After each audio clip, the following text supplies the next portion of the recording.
é uma passagem que fala das minhas fraquezas e que também me chama a atenção para uma dimensão da ética cristã, que é uma dimensão que muitas vezes quem está envolvido com ativismo social, sabe, dela se esquece. Porque quando você está pensando em termos de combate à desigualdade, à corrupção, sabe, aos homicídios, o que é você contar uma piadinha picante? Quando você pensa numa ação de policial que 10 pessoas foram mortas, ou de um policial que foi arrastado por uma favela, sabe, amarrado a um cavalo. E aí depois você sai desse mundo, de um mundo que você encontra na Bíblia, encontra nos profetas, os profetas menores, os profetas maiores, encontra no Sermão da Montanha, e de repente você tem que lidar com chocarrice. Qual é o valor disso? Por que você não pode nem nomear essas coisas dentro da igreja, segundo a recomendação aqui explícita das Sagradas Escrituras? Por que esta preocupação do cristianismo com esse aspecto privado da ética?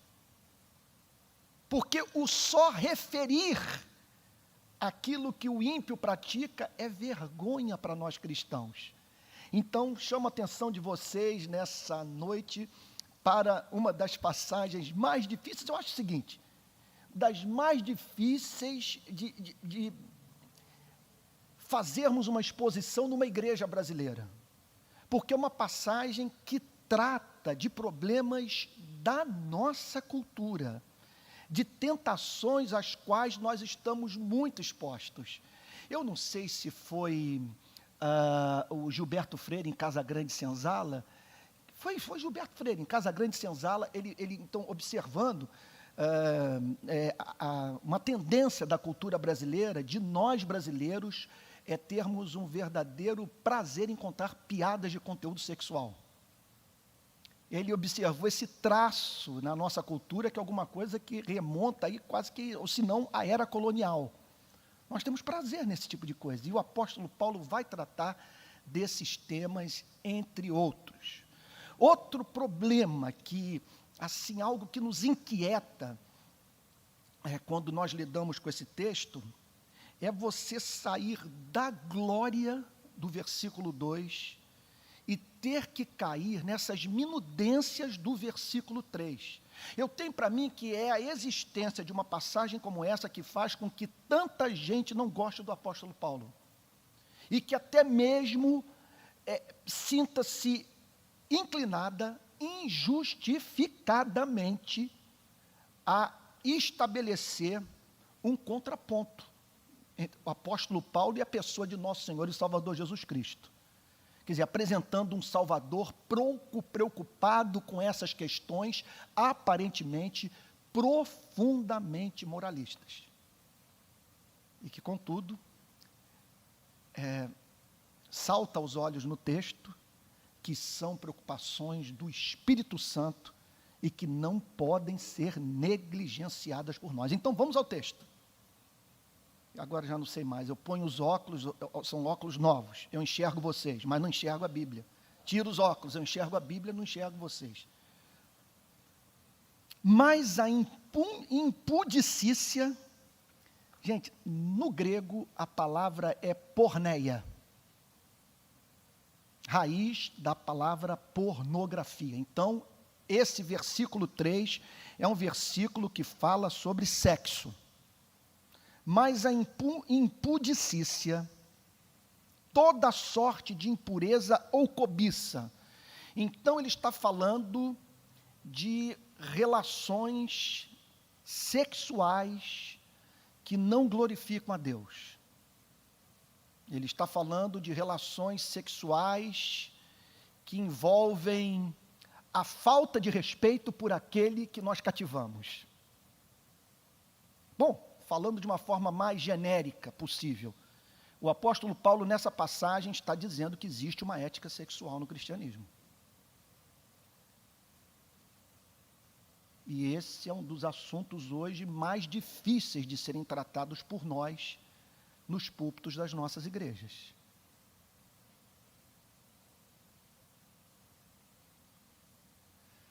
Devido ao clima que se estabeleceu, a mudança que houve na nossa cultura.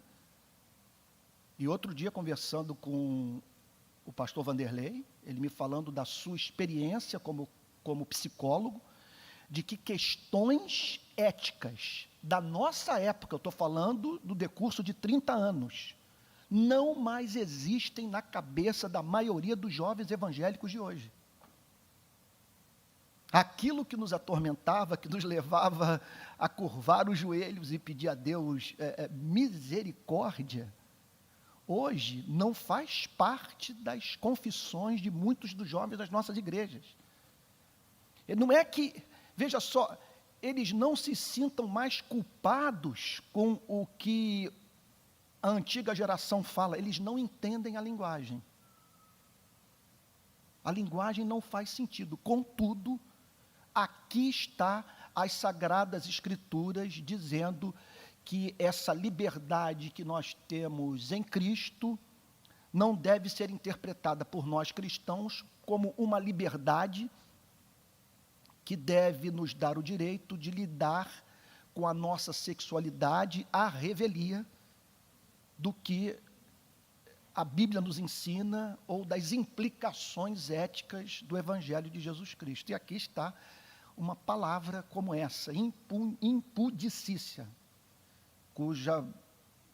que é a tradução para a língua portuguesa da palavra porneia, que fala, portanto, de relações sexuais ilícitas. Associada a essa palavra, ele fala de toda sorte de impureza. Então, não se trata apenas do intercurso sexual. Ele está falando daquelas questões que têm a ver com o sexo. Não podemos deixar de fugir disso, gente. Essa é uma passagem que nós procuramos evitar tratar no púlpito, e daí a importância dos sermões expositivos. Eu, por exemplo, estou sendo forçado hoje a falar sobre aquilo que talvez eu tenha negligenciado no meu púlpito nos últimos anos, em razão das minhas preocupações sociais. Que aqui está a Bíblia falando, há uma ética sexual no cristianismo. O cristão tem que regular a administração da sua sexualidade pela luz do Evangelho. E aí o apóstolo Paulo fala sobre porneia e em seguida fala sobre impureza, que tem relação com os nossos pensamentos, ele fala de toda sorte de impureza, daquilo com que nós podemos estar envolvidos e que nos leva a praticar pecados de natureza sexual. E em seguida, o apóstolo Paulo menciona a palavra cobiça, que pode assumir aqui duas conotações. Na interpretação de Martin Lloyd Jones, ele está falando aqui sobre dinheiro. Ele está falando aqui sobre avareza. Então, a ideia de acumular riqueza. Na opinião de John Stott, e talvez, acho que é a primeira vez que eu falo isso na vida, talvez o John Stott esteja mais próximo da verdade, porque como o versículo é de conteúdo sexual, pode ser que ele esteja falando aqui de cobiça de natureza sexual. Você não tem o direito de entrar na casa do seu irmão e cobiçar a mulher dele. Ou o marido da sua irmã em Cristo. Mas a impudicícia e toda sorte de impurezas ou cobiça, aqui, gente, outra afirmação chocante. Isso leva os liberais à loucura.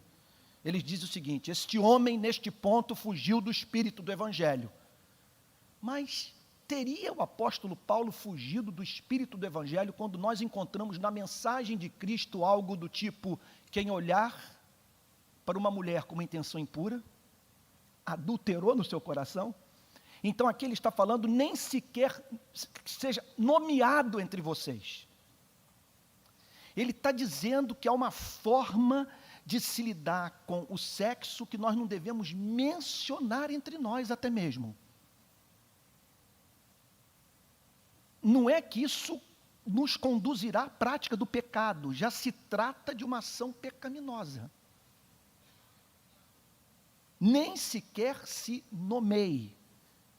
Então ele está falando algo do tipo, se fôssemos aplicar às nossas vidas, de você pegar o caso de adultério de algum artista famoso. Martin Lloyd Jones, ele tinha ojeriza de pessoas, ele fala isso muito nos seus sermões, dos cristãos, ao lerem jornal, se sentirem livres para lerem tudo.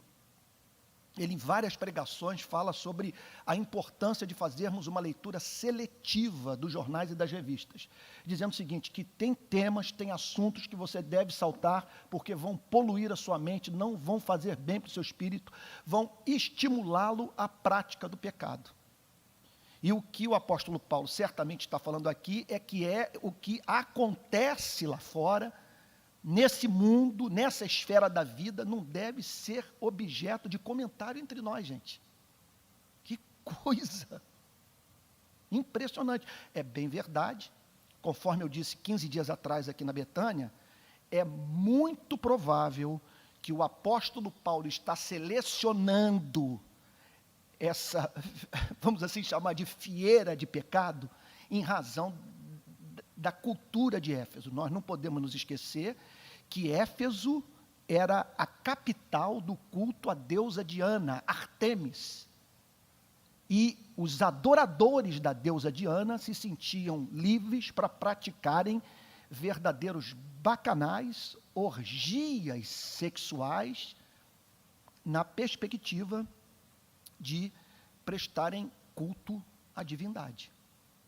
Então, o apóstolo Paulo está trazendo uma mensagem que tinha como objetivo chamar os cristãos de Éfeso a fazerem um resgate da beleza do sexo.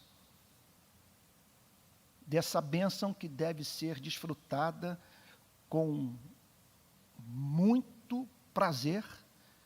E não é à toa que nós temos um livro no meio da Bíblia que fala sobre esse tema, em respeito ao próximo, para a glória do Criador. Então, aqui está o texto dizendo, mas a impudicícia e toda sorte de impurezas ou cobiça nem sequer se nomeie entre vós.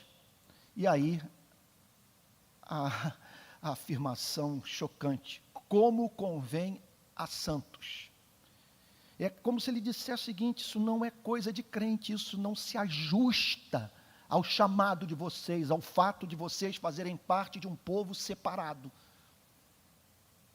Isso não é comportamento de quem viu a glória de Deus, de quem, na companhia de Jesus Cristo, redescobriu o valor da vida humana e que, consequentemente, não deve se sentir livre para usar ninguém.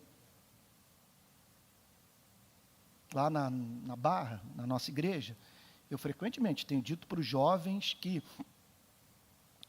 um dos motivos pelos quais nós devemos levar a sério a ética sexual do Novo Testamento é o fato de que, sendo nós crentes, devemos levar a sério a dignidade humana.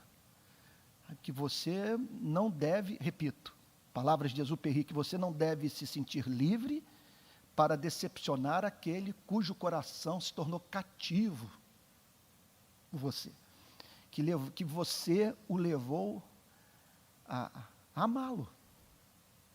Você é responsável pela administração desses sentimentos que você desperta no coração daquele que foi criado à imagem e semelhança de Deus e amado por Deus. Gente,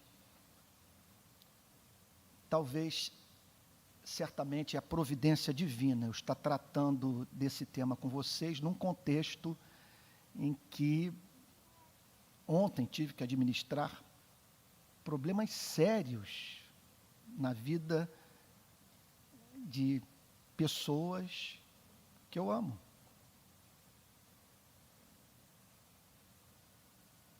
Na minha igreja. E de gente que está se sentindo ferida, machucada outros envergonhados e humilhados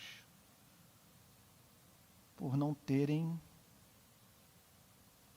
lidado com esse tema, com esse temor do versículo 3 do capítulo 5 da carta aos Efésios. Gente, o ponto é o seguinte: há uma ética sexual clara nas Sagradas Escrituras.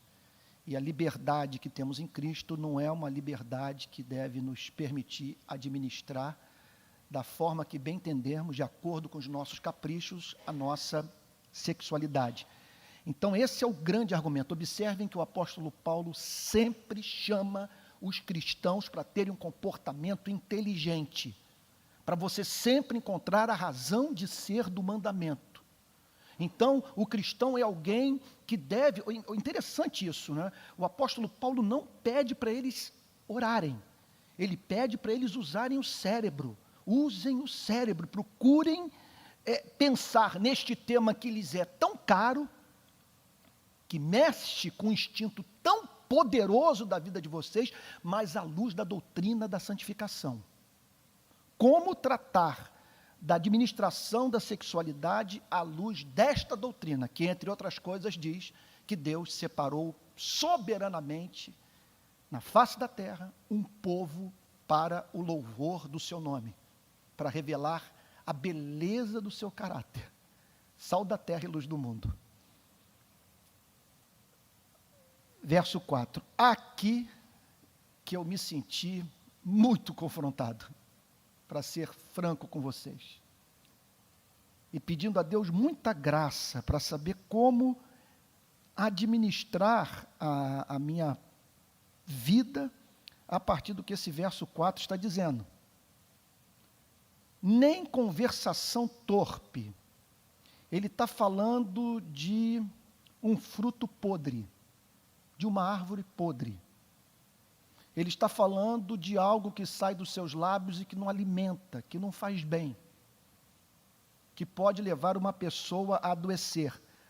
Nem palavras vãs ou chocarrices. Ele está falando aqui sobre palavras que não são inteligentes, palavras que não são pensadas, palavras que não têm como objetivo a edificação. E quando ele fala de chocarrice, alguns estudiosos acreditam que pode ser que ele esteja falando daquele tipo de piada fina, porém suja. Uma piada em que você usa muito bem as palavras, mas que para no final comunicar aquilo que não vai edificar. Então, a opinião unânime praticamente dos intérpretes desta passagem é que o apóstolo Paulo está falando aqui sobre um linguajar obsceno, que ele estaria falando aqui sobre crente evitar piada suja. Então, o que eu perguntei a Deus? Eu amo piada. E até onde eu saiba, fazendo aqui o inventário da minha vida, piada pesada, não sei, não acho que não faz parte do meu vocabulário. Agora, como nós nos submetermos a um texto inspirado como esse, sem nos tornarmos formais, sem nos tornarmos solenes no nosso comportamento, sem tornarmos a nossa vida e a vida daqueles que nos cercam uma vida triste. Agora, há um outro extremo. Há o extremo de nós não levarmos em consideração esta passagem. O extremo daquele tipo de conversa que não edifica, que de fato polui a mente, que desperta as pessoas para a prática daquilo que lhes fará mal. Ou também, que embora possa parecer engraçado para quem o ouve, faz com que você, sem perceber, perca sua autoridade e sua utilidade na vida de pessoas, especialmente se você é ministro do Evangelho, se você é professor, se você é um presbítero docente, se você mexe com o ministério da palavra, usando as palavras de Charles Spurgeon, isso é como cortar a garganta do seu sermão. Você é um anjo no púlpito, mas ao descer do púlpito, você lida com as pessoas de uma tal maneira que as leva a perder o respeito por você. Agora, como nós não cairmos, repito, no formalismo? Como nós não nos transformarmos naquele tipo de pessoa de que ninguém quer estar perto? Como viver isso e manter a alegria, a espontaneidade e aquele humor que faz bem? Mas aqui está uma palavra que não pode ser relativizada por nós. Nem conversação torpe, nem palavras vãs ou chocarrices. Coisas essas inconvenientes. Inconvenientes sob que perspectiva? Não convém a vida de um santo. Não convém a vida daquele que foi chamado por Deus para glorificar o seu nome. Que deve revelar a beleza de Cristo através da sua vida. Coisas essas inconvenientes, porque não edificam. Antes, pelo contrário, ações de graças. Então, tudo leva a crer que o apóstolo Paulo aqui estabelece um contraste entre a frivolidade e a verdadeira alegria. Quando ele fala de ações de graças, ele não está falando, usando as palavras de John Milton, daquele tipo de crente do passado, isso muitos atribuem ao comportamento dos puritanos, que debochava de todos os prazeres da vida. E que transparecia viver dias penosos e difíceis. Então você olhava para aquela criatura, sabe, e se deparava com um cínico que debochava das verdadeiras até mesmo alegrias da vida, e que passava a impressão de estar envolvido numa grande batalha, num mundo que ele nunca tem refrigério, nunca tem descanso, que está cumprindo uma missão especial, e essa pessoa não relaxa nunca. Quando ele fala de ações de graças, ele está falando da alegria da vida cristã, de alguém que tem consciência de que é amado, que sua vida está debaixo da graça, que suas orações estão sendo ouvidas, e é claro que isso produz uma alegria, uma espontaneidade santa. Portanto, aqui o apóstolo Paulo faz um contraponto a qualquer ideia, a qualquer tentativa de usar essas palavras que tem como objetivo coibir o abuso da expressão verbal. Então ele faz um contraponto com esse chamado para você viver uma vida de ações de graças. Que o seu linguajar seja o linguajar do louvor, seja o linguajar da alegria, da afirmação da vida, da vitória do amor de Deus sobre o pecado humano. Ações de graças. Gente, e agora o verso 5.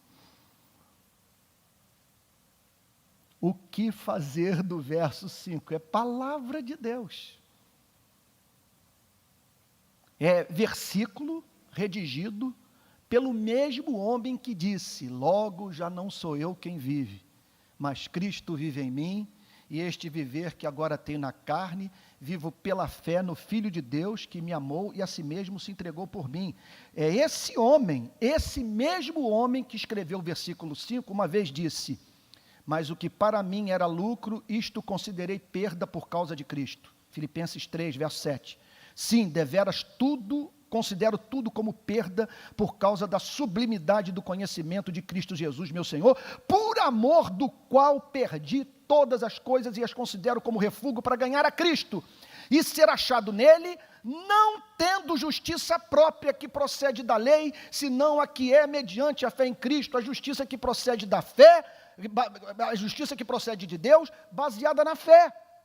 Então esse é um homem que acreditava na doutrina da justificação pela graça mediante a fé, e que contudo podia dizer: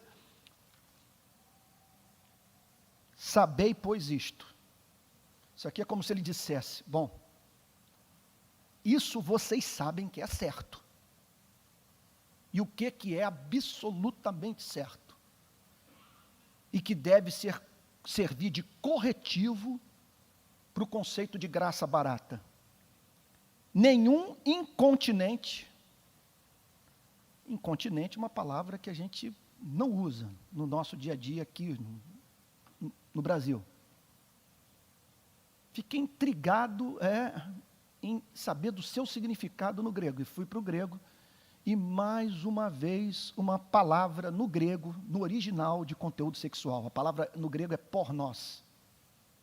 Repito, de onde vem a palavra pornografia. Então, quando ele está falando de incontinente, ele está falando de alguém que pratica costumeiramente, sem arrependimento, sem constrangimento, que até construiu uma teologia para isso, pecados de natureza sexual. Sabei, pois, isto: nenhum incontinente ou impuro, que alguém que se envolve com pecados dessa natureza, ou avarento, que é idólatra. É interessante que nas nossas igrejas, quando a gente fala sobre o incontinente, sobre o impuro, nós expressamos um grande nível de indignação moral, e uma pessoa que se envolva com esse tipo de pecado tem vida curta nas nossas igrejas. Agora, interessante é que o apóstolo Paulo, ao falar sobre a avareza, sobre a ideia de acumulação impiedosa de riqueza, o apóstolo Paulo é mais taxativo ainda, ao ponto de dizer: isso é idolatria. Uma pessoa que não ajuda financeiramente a obra missionária, que não contribui na sua igreja, que não socorre o pobre com seus recursos financeiros, esta pessoa está envolvida com pecado de idolatria.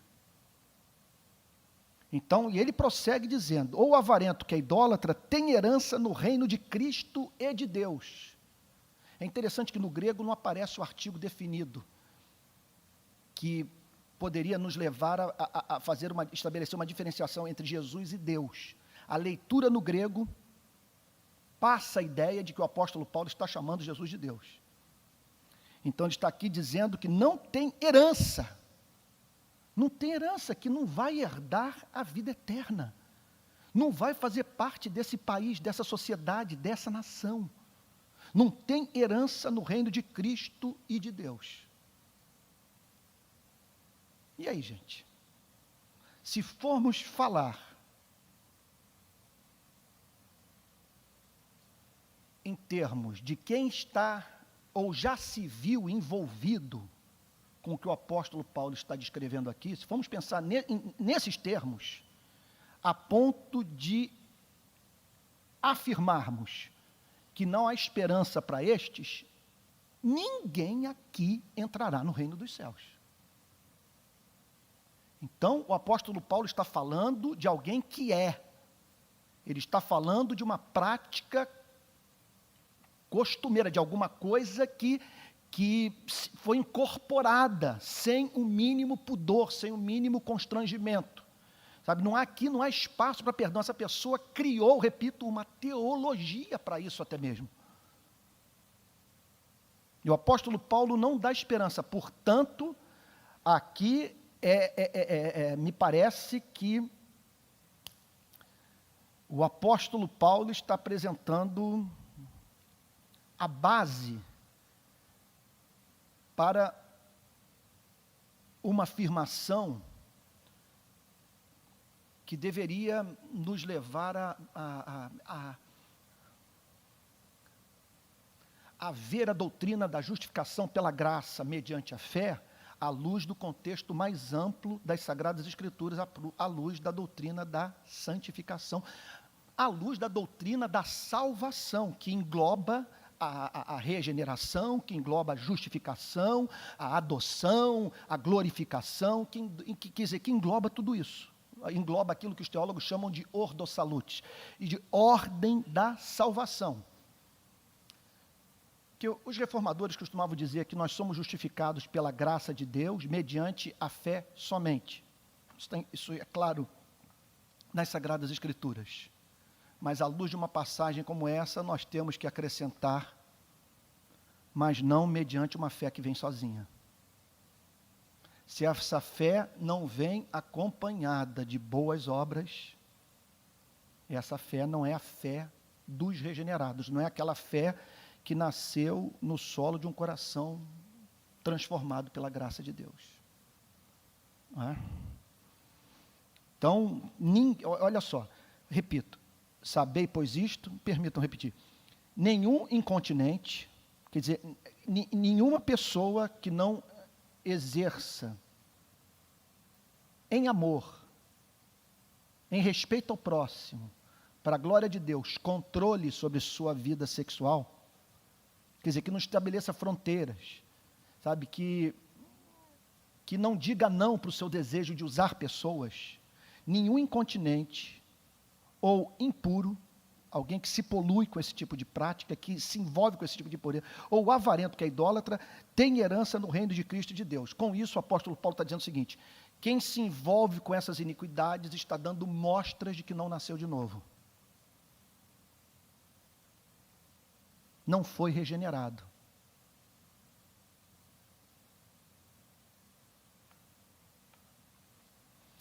Bom, eu penso que há uma ala da igreja que está precisando ouvir esse tipo de mensagem. Eu chamaria essa ala de... Eles não vão gostar do que eu vou falar, e nesse grupo eu tenho muitos amigos, mas é a ala da esquerda. A ala que tem muitas preocupações político-sociais, mas que quando o assunto é esse, revela uma tendência de relativizá-lo.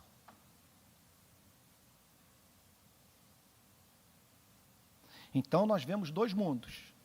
Uma ala conservadora da direita, muito influenciada por parte da teologia americana, por um setor do protestantismo americano, muito preocupada com uma passagem como essa, mas que parece que jamais leu Jeremias, Isaías, os profetas menores, ou o Sermão da Montanha, que ignora as grandes injustiças, a pobreza, a desigualdade, a violação de direitos humanos. Esse é um extremo. O outro extremo é daqueles que estão envolvidos com essas grandes questões e que ignoram um capítulo como esse. E eu vou ser franco com vocês. É a tentação de quem se envolve com a vida pública. Não, gente, o que eu testemunhei, vocês me permitam dizer, de iniquidade nos últimos anos, de maldade pura,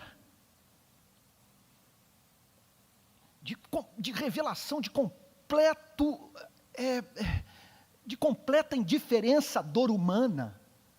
Quando você entra num mundo como esse, a impressão que você tem é o seguinte: meu Deus, isso é um nonsense completo.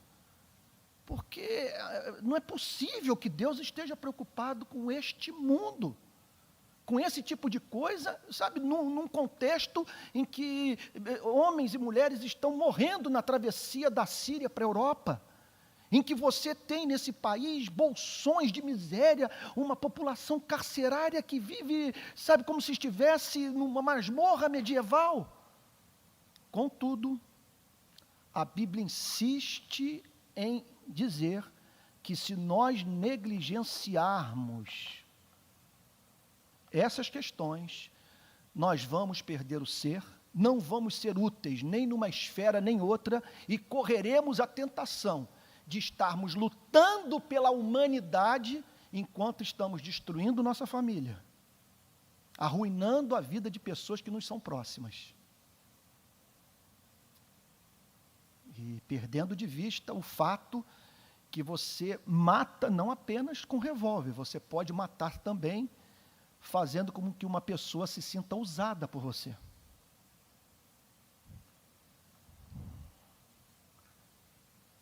Verso 6.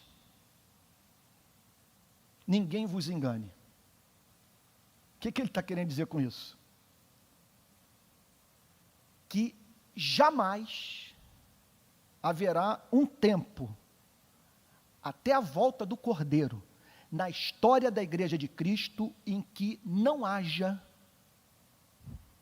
dentro da igreja ou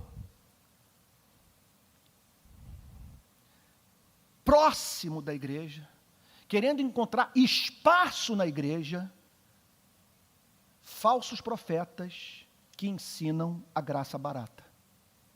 ou aquilo, há uma palavrinha técnica usada na teologia que é chamada de antinomismo.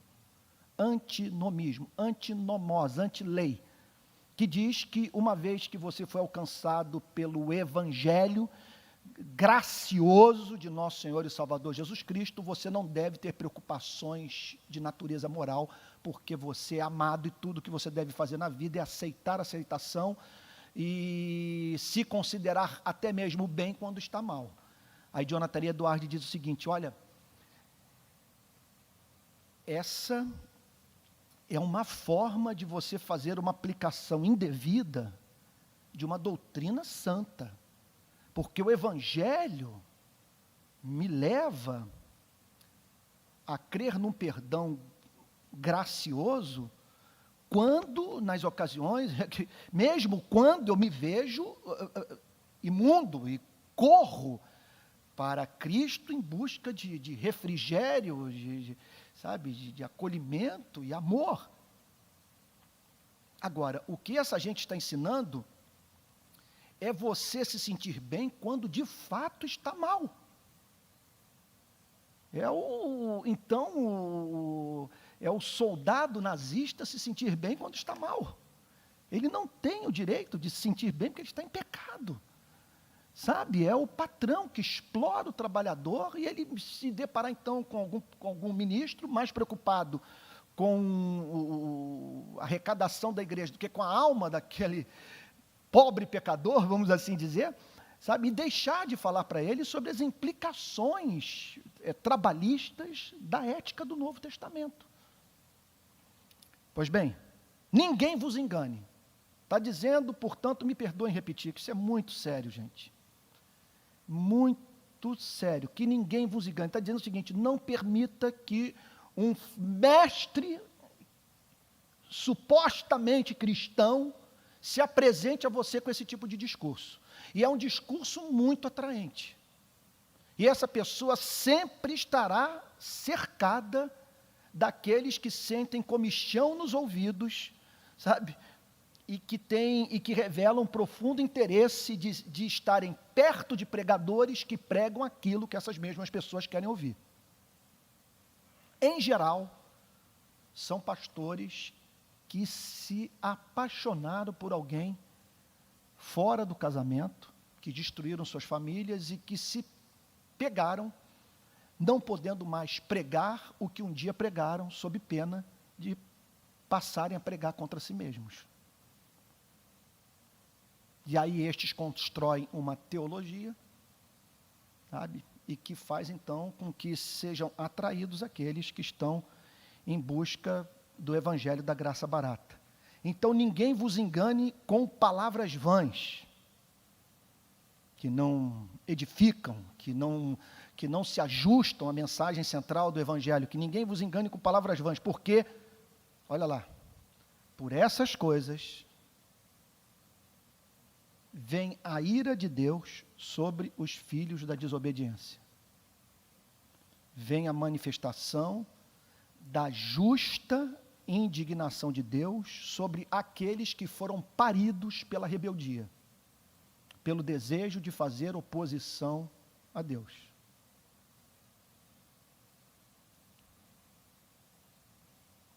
Por essas coisas vem a ira de Deus sobre os filhos da desobediência. Então, obviamente que ele está aqui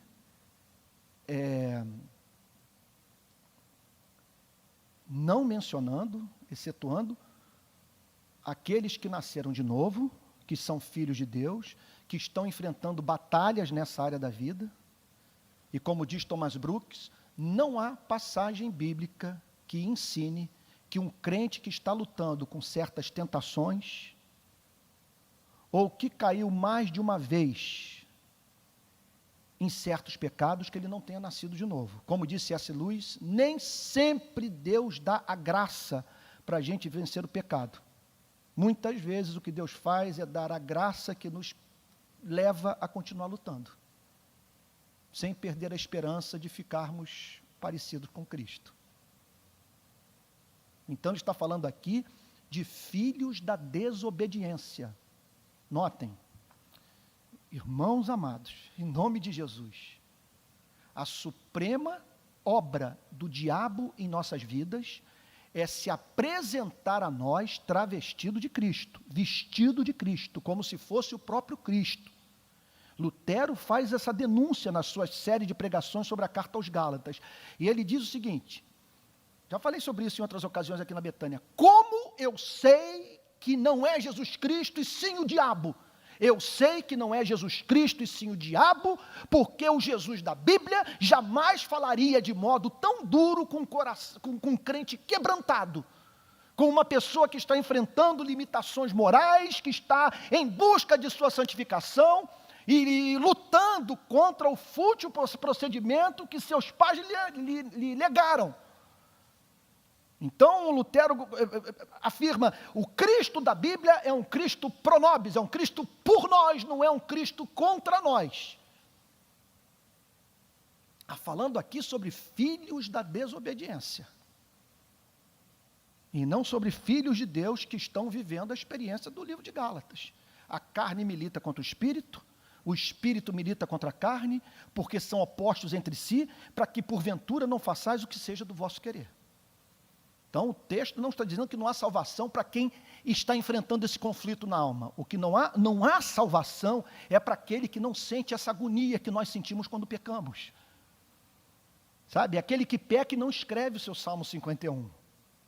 Para esse, a Bíblia diz que jamais o que não esmaga a cana quebrada e não apaga a torcida que fumega, jamais ele vai deixar de acolher, vai deixar de perdoar e vai deixar de dizer, agora vá e não peques mais. Contudo, nós não podemos, em nome do anúncio desse evangelho gracioso, deixar de fazer menção sobre um capítulo como esse das Sagradas Escrituras, que está aí dizendo, olha a advertência, ninguém vos engane com palavras vãs, porque por essas coisas vem a ira de Deus sobre os filhos da desobediência. Portanto, não sejais participantes com eles.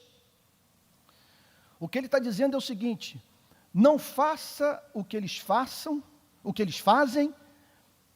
É uma passagem, quando eu li essa passagem, eu me lembrei imediatamente do Salmo 1.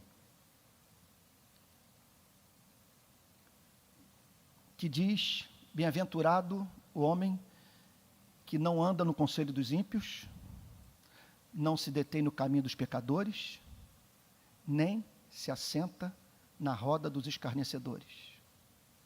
Antes o seu prazer está na lei do Senhor. Muito interessante isso. Ele é capaz de optar pela solitude e olhar para a mesa do bar, repleta de gente aparentemente feliz, sabe, como se estivesse a celebrar a vida,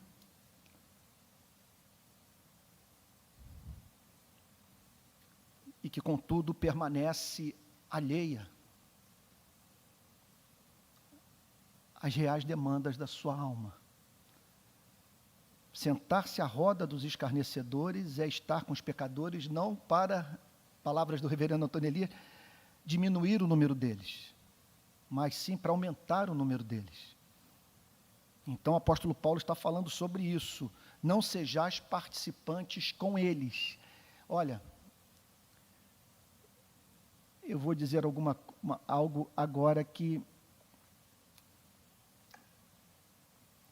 talvez algumas pessoas não imaginem que seja o que eu penso.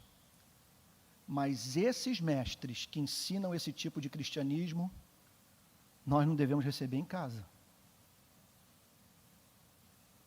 Nós não podemos dar espaço, por exemplo, numa classe de escola dominical, ou num congresso de nossas igrejas, para quem professa fé no liberalismo teológico, para quem nega a inspiração das Sagradas Escrituras, para quem relativiza um capítulo desse das Sagradas Escrituras, e para quem diz que há uma teologia petrina, uma teologia joanina, há uma teologia paulina, e que joga Paulo contra João, João contra Pedro, e que diz então que a Bíblia, portanto, é um livro repleto de contradições, e que nós temos, que extrair dela aquilo que não é culturalmente condicionado. Eu quero conhecer o santo que tem essa capacidade de fazer esse tipo de peneira nas Sagradas Escrituras. Então, não sejais participantes com ele, não façam o que eles fazem, não tenha comunhão com eles, não sejam cúmplices das suas obras iníquas, eles vão se aproximar de vocês, porque essa gente precisa de um organismo vivo. Jamais vocês verão um liberal. Eu sei de pastor que circula livremente no nosso meio, que tem o seguinte discurso: uma coisa é a minha mensagem na academia, outra coisa é a minha mensagem na igreja. Eu não prego na igreja o que eu prego na academia, porque sei que não vou morrer de fome, né? Quer dizer, não articula dessa forma a declaração, mas é isso que ele está dizendo.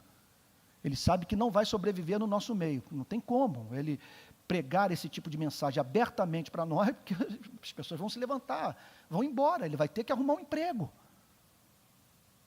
Então, cabe a nós, portanto, não permitir que essas pessoas limpem o seu nome se associando a nós. Então o texto diz: não sejais participantes com eles. Verso 8: pois outrora eres trevas. É interessante isso. Não é que você estava nas trevas, você era a própria escuridão encarnada. Outrora eres trevas. Então ele chama atenção para a vida que os efésios viviam. Vocês eram trevas, vocês não apenas estavam nas trevas, vocês se comportavam como tais, porém agora sois luz no Senhor. É muito interessante isso, não é que nós estamos na luz, nós fomos tornados luz no Senhor. O que significa, o que o apóstolo Paulo está dizendo, gente, isso é muito sério. O que ele está falando é o seguinte: tudo aquilo que eu acabei de falar, nada mais é do que corolário das grandes verdades do Evangelho. Vocês estão na luz, vocês são filhos da luz, vocês conheceram a verdade. E aquilo que eu acabei de mencionar não se ajusta às grandes e centrais verdades do Evangelho. Então pensem nisso, vocês são filhos da luz, vocês não podem estar envolvidos com aquilo que naturalmente os que estão em trevas praticam, pelo simples fato de viverem na ignorância espiritual. Pois outrora eres trevas, porém, agora sois luz no Senhor, andai como filhos da luz. Esse é o nosso chamado. E essa é a diferença entre pregar o cristianismo e pregar moralidade. O comportamento cristão, repito, é sempre inteligente. E sempre se reporta essas grandes verdades, que quando compreendidas e socadas para dentro do coração pelo poder do Espírito Santo, tornam o nosso comportamento espontâneo, consequentemente não neurótico. É o poder expulsivo de um novo amor. Esse amor que vem, que expulsa as paixões menores. Então, andai como filhos da luz. Esse verbo andar tem a ver com a totalidade da nossa vida, que vocês vivam, é como se ele estivesse dizendo o seguinte, na verdade é o que ele está dizendo, que vocês sejam o que são, que vocês parem para pensar na sua identidade. Vocês são filhos da luz, e o comportamento de vocês nessa área, nessa esfera, vai ajudar as pessoas a conhecerem a si mesmas e saberem por que são pecadoras e carecem da graça de Deus que está em Jesus Cristo. Então, andai como filhos da luz, seja o que você é. Na verdade, é como o apóstolo Paulo, é como se ele estivesse dizendo assim, é como se ele estivesse dizendo o seguinte: diga para si mesmo, uma pessoa como eu não se envolveria com esse tipo de iniquidade. Eu conheci a Jesus Cristo, eu sou filho da luz e como tal eu quero viver. Verso 9. Porque o fruto da luz, quando você está na luz, o que isso produz? Qual é a consequência prática de andar na luz e ser tornado filho da luz? Olha o que ele diz: porque o fruto da luz consiste em toda bondade. Essa palavra é extraordinária, porque ela tem dois sentidos. Primeiro, é uma correta, harmoniosa relação entre os poderes da alma.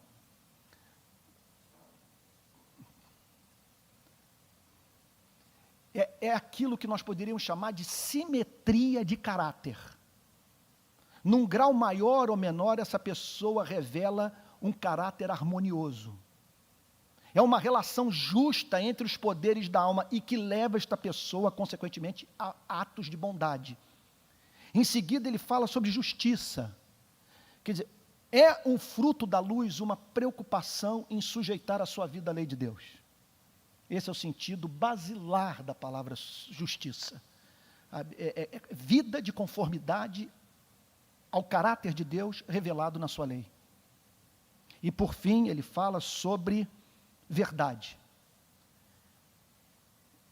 Verdade é aquilo que explica a realidade dos fatos. É aquilo que revela o mundo tal como o mundo é. Ele está dizendo que, como filho da luz, você é levado a viver em bondade, justiça e verdade. Então, tudo aquilo que ele havia acabado de falar, sobre impudicícia, chocarrice, sobre avareza, ele está dizendo, isso não se ajusta a quem viu a revelação da bondade, da justiça, da verdade, a quem experimentou dessas virtudes em sua vida.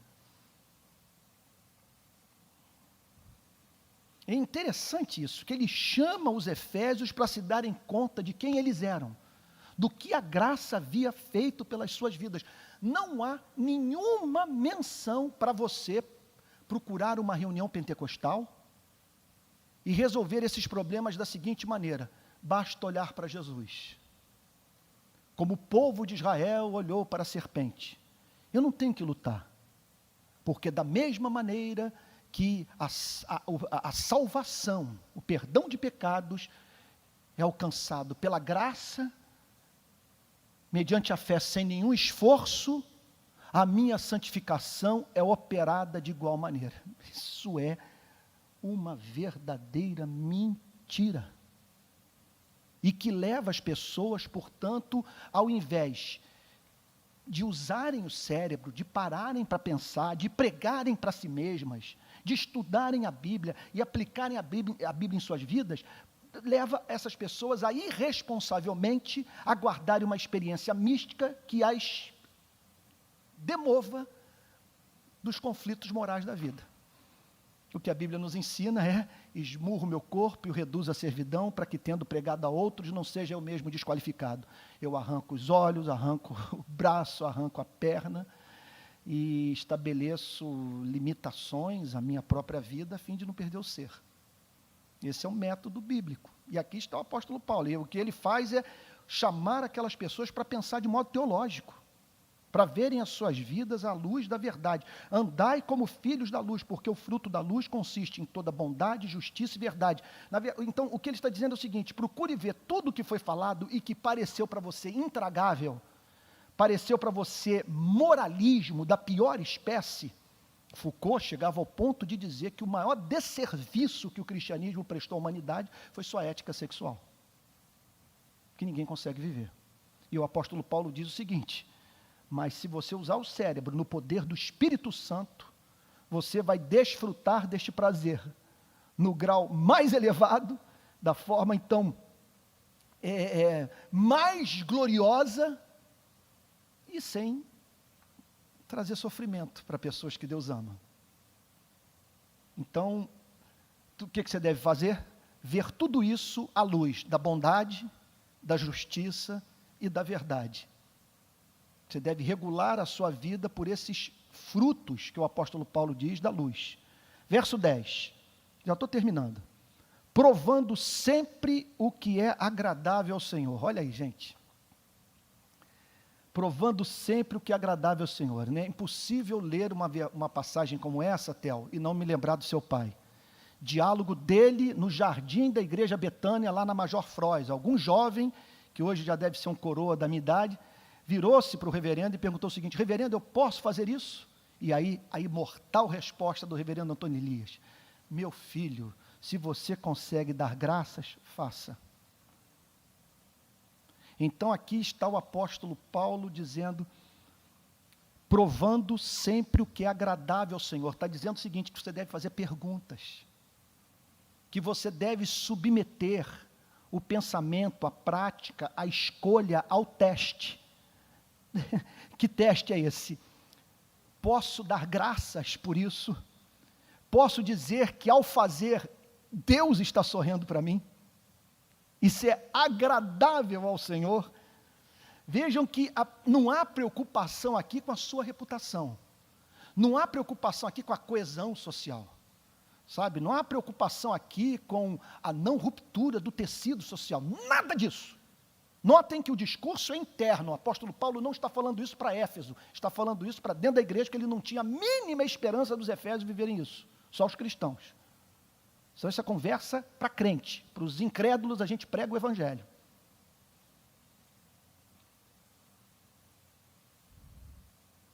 E esse é o teste. É ao tomar a decisão que eu estou para tomar, imaginar, no ato da minha escolha, ver Deus sorrindo para mim. Por saber que o que eu estou para fazer se ajusta aos ideais da bondade, da justiça e da verdade.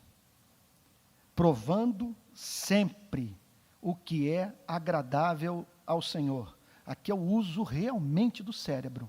Aqui significa o seguinte, é uma mente equipada pelo Evangelho, é aquilo que os teólogos chamam de uma cosmovisão cristã. É uma mente que pensa a partir desses pressupostos e que avalia o todo da vida à luz dessas grandes verdades centrais, a ponto de poder formular essa proposição, sabe? Ou esta sentença, sabe? O que eu proponho, à luz das Sagradas Escrituras, julgo ser agradável aos olhos de Deus. Verso 11. E não sejais cúmplices nas obras infrutíferas das trevas.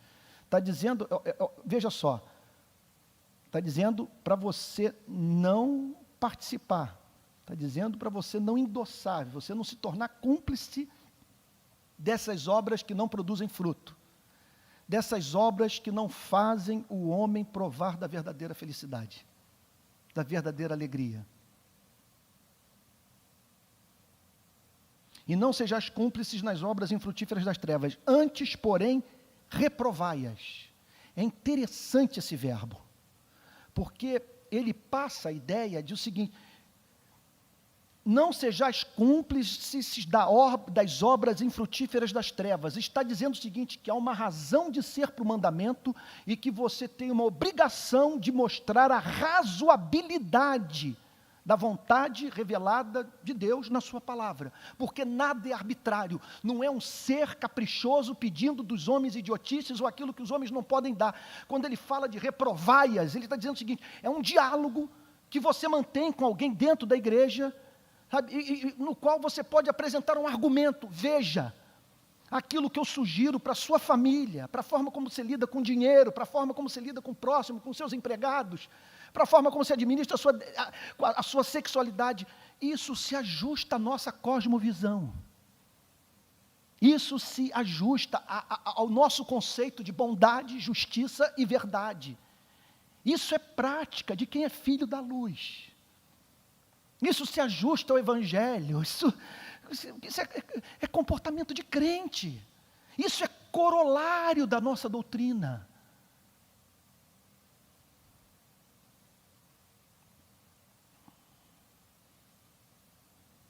Então observem que não há espaço no discipulado cristão, na catequese, na escola dominical, para você simplesmente dizer às pessoas para não fazerem as coisas sem apresentar uma razão de ser. O comportamento deve ser inteligente, reprovai-as. Não é um simples não faça. É alguma coisa para a qual você olha e você diz, não, isso tem uma razão de ser. Verso 12. Porque o que eles fazem, esse é outro versículo, olha aí, gente. Como lidar com uma passagem como essa? Você que compra a revista Caras, olha aí, olha. Porque o que eles fazem em oculto, o só referir é vergonha.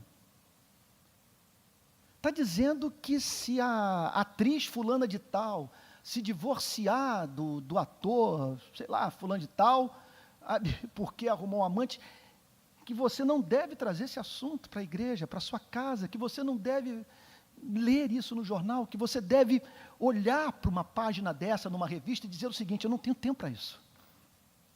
Isso é moralismo, gente. Ultimamente, nem as notícias do Botafogo eu tenho lido mais. Me ver, assim, tomado de coisa para fazer na vida mais importante. Então, você imagine, você entrar nos detalhes de uma loucura como essa. Eu fico impressionado como tem gente, por exemplo, hoje alguém me perguntou na academia, sabe, se eu estava acompanhando uma certa mulher que essa pessoa reputava como louca dentro do programa do Big Brother. Eu não sei como que funciona esse negócio. Não sei o que as pessoas fazem ali, como é que sai, como é que entra, e sabe por que aquilo mobiliza tanta gente. Então o apóstolo Paulo aqui está dizendo isso, o que ele está dizendo é o seguinte: isso não é moralismo. O que eles fazem oculto, o só referir é vergonha. É alguma coisa que deveria causar a você embaraço, deveria deixar o seu rosto vermelho. É alguma coisa, meu Deus, como descrever isso? É vergonhoso, porque dá espaço para a pessoa dizer o seguinte: isso não se ajusta ao que você crê, a forma como você vê a vida. O só referir é vergonha. O que fará você estar envolvido com essas práticas? O só referir é vergonha. Verso 13. Um dos versos mais difíceis de você interpretar no livro de Efésios. Mas todas as coisas, quando reprovadas pela luz, se tornam manifestas. Ele está dizendo o seguinte, que o Evangelho, ele projeta luz sobre esse campo, sobre a ética. E que a luz do Evangelho, preste atenção, isso é muito importante, especialmente para nós que lidamos com o ministério da palavra. O que o apóstolo Paulo está dizendo é que a luz do Evangelho revela o que há de feio nessas práticas. Ele está dizendo que quando essas coisas, veja só, não é quando são expostas à cultura pós-moderna, não é quando você analisa essas coisas à luz do que Nietzsche falou, do que Sartre disse, do que Foucault pregou. Está dizendo o seguinte, é que quando você trata dessas questões à luz do Evangelho, o seu horror se manifesta. A coisa se torna vergonhosa. Você vê que há uma razão de ser de Deus pedir para que seus filhos não se envolvam com essas práticas. Porque o que eles fazem oculto só referia a vergonha, mas todas as coisas, que coisas? Essa lista de iniquidades que ele acabou de mencionar. Quando reprovadas pela luz, elas são reprovadas pela luz, elas não passam no teste da luz. Vocês estão entendendo o ponto? É um hobby, por exemplo, sabe? Então você está obcecada com cavalo, ou sei lá, com aeromodelismo, e aquilo ocupa o seu tempo de maneira que você se torna mundano de uma outra forma, por estar ocupado demais com aquelas coisas que roubam o seu tempo para o que de mais importante existe na vida, sua alma. Sua comunhão com Deus. Então, o que ele está dizendo é que a luz, olha só, a luz, mas todas as coisas quando reprovadas, elas são reprovadas, elas não passam pelo teste da luz, elas não passam pelo teste da glória de Deus, do sangue de Jesus Cristo, do chamado da igreja, da sua santificação, do fato de que nós somos habitação do Espírito Santo, elas são reprovadas pela luz. Porque tudo que se manifesta é luz.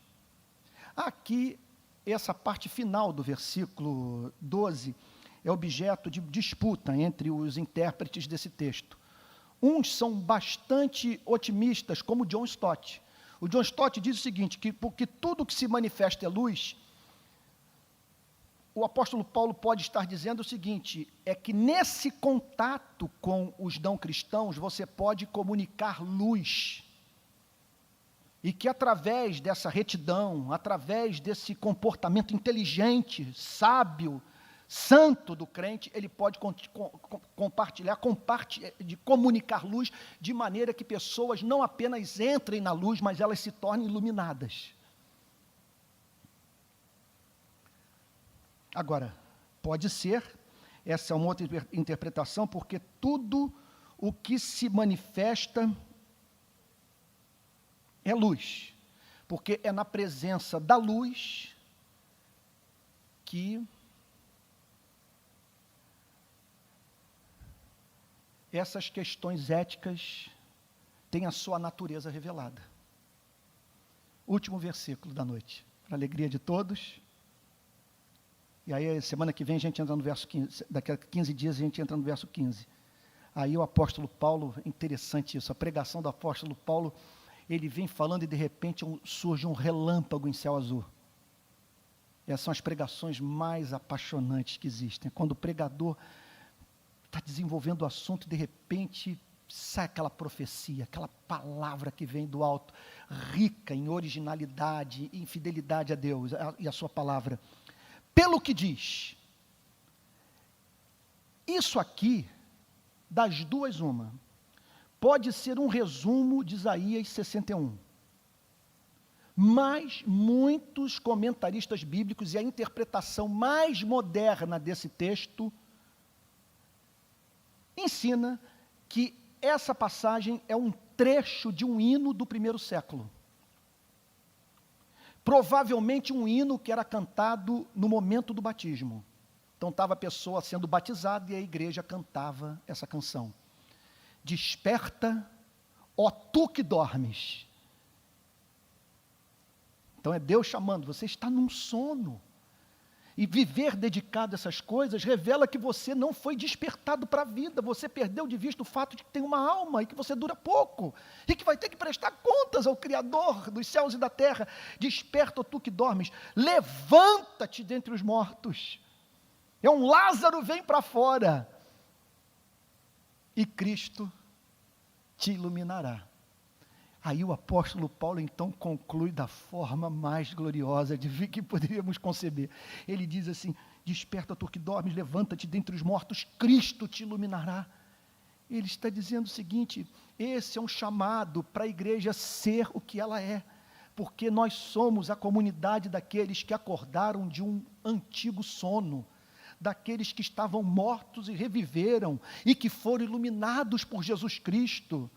E porque nós ganhamos vida, fomos despertados desse sono, iluminados por Cristo, nós olhamos para aquilo que o apóstolo Paulo mencionou, para o que foi falado, de uma outra forma.